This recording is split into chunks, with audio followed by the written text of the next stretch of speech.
Hi friends, బాగున్నారు అందరూ? అందరూ బాగుండాలా, మనమందరం బాగుండాలా అని మనస్ఫూర్తిగా దేవుణ్ణి అయితే కోరుకుంటున్నా. ఈరోజు వీడియో వచ్చేసి ఏంటంటే, మన ఇండియాలో రాయలసీమ దోశ పోసినట్టు ఈరోజు అయితే మేము దోశ వేసుకుంటా ఉన్నాం. చూడండి, ఫ్రెండ్ నేను ఇద్దరము. మా ఫ్రెండ్ అయితే వేస్తా ఉండదు, నేనైతే వీడియో తీస్తా ఉన్నా. చూడండి, అబ్బా ఇలాగా తిని ఎన్ని సంవత్సరాలు అవుతుందో ఎన్ని రోజులు అవుతుందో తెలియదు. ఎందుకంటే ఎప్పుడన్నా మాలేయకపోతే తప్పనిచ్చి అంతకు లోపల తినేది ఉండదు, మనకు అంతకు పైన ఎక్కువ ఇట్లో తినేది ఉండదు. చూడండి, దోశలు అయితే రెడీ అయిపోయినాయి. అబ్బా ఇంకా వేస్తూ ఉన్నాము దోశలు. దాంట్లో కాంబినేషన్ ఏంటంటే, దోశలలో లేకొచ్చి కాంబినేషను శనక్కాయల పచ్చడి అయితే చేసాము. వేస్తాను చూడండి దోశ. అంటే ఇది ఏం దోశ తెలిసిన ఒకటి, బియ్యము పోసి నానేసి బియ్యము ఉద్దిబెల్లేసి నానేసిన దోశ అయితే కాదండి. 3-4 రకాల పిండి కలిపి వేస్తూ ఉన్నాము. చూద్దాం వస్తుందో రాదో అన్నట్టు వేస్తూ ఉన్నాము. దోశ అయితే బాగా సూపర్గా వచ్చింది. అబ్బా లాస్ట్ వచ్చింది. ఇంకా కొంచెం ఉంది, ఒక బుడ్డ దోశ ఒకటి వేసుకుంటే సింపుల్గా సరిపోతుంది. పిండిగానే అంతా అయిపోయింది.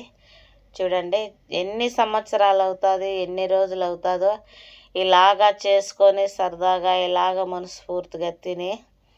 ఇదైతే ఇప్పుడు కాదు, ఈరోజు కాదండి వీడియో, సారీ, ఇది నిన్నది, కానీ నిన్న చేసి తిన్నాము.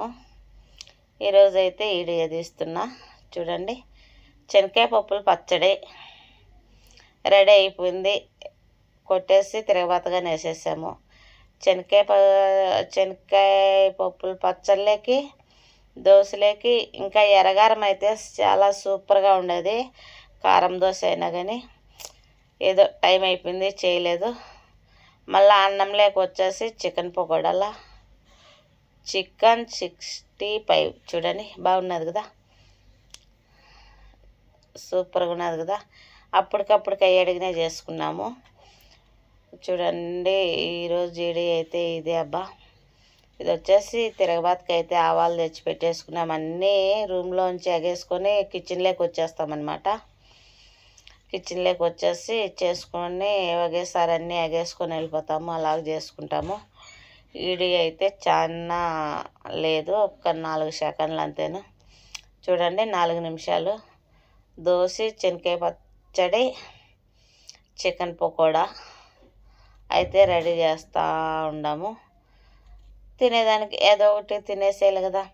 ఇలాగ టేస్ట్ అయినట్టు తిని ఎన్ని రోజులు అవుతుందో, ఎన్ని సంవత్సరాలు గడిచిపోయినాయి. చూడండి, ఇదైతే బుడ్డ దోశ. మా మేడం అయితే ఇప్పుడు ఏడే ఎత్తింగ్ చేసుకుంటా ఫోన్ చేస్తున్నది.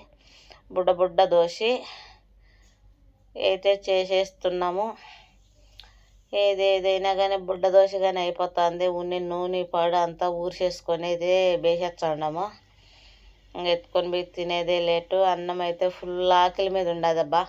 మీరు ఎవరన్నా దోశ కోయేటోళ్ళ ఇళ్ళల్లో దోశ తినాలనిపిస్తేనా ఇలాగ చేసుకోండి. బియ్యమే నానబోసి ఉద్దిబెల్లు నానబెట్టి చేసుకోవాల్సిన అవసరం లేదు.